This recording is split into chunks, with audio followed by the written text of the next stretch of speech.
Welcome to Penrose Learning, where we make understanding easy. In this video, I will explain how to master Aranara scores. These unique melodies are played using the vintage lyre gadget in the game. They are crucial for navigating the vast Sumeru region, allowing you to solve intricate puzzles and interact with the world in fascinating ways.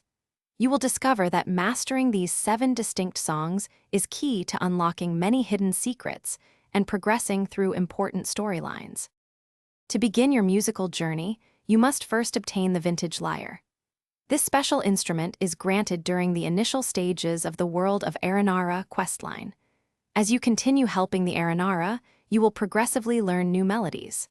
There are 7 primary songs in total, each tied to a specific quest, and each one unlocks a distinct power to interact with the world around you. Playing the melodies is straightforward once you are in the right location. When you equip the vintage lyre near an interactive object, the gadget will glow green, and the correct 5-note sequence will appear on screen. You can input these notes using either your mouse by clicking the buttons or by pressing the corresponding keys on your keyboard. Successfully playing the tune will trigger an environmental change.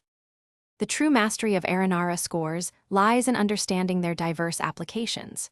For instance, the Song of the Great Dream allows you to enter a dream world, revealing new characters and altering the landscape. Other melodies can dispel illusions, open ancient gates, or clear obstacles. Collecting and mastering all 7 songs is absolutely essential for fully exploring Sumeru, unlocking every secret, and earning valuable achievements. Thanks for watching. If this was helpful, leave a like and consider subscribing. See you next time.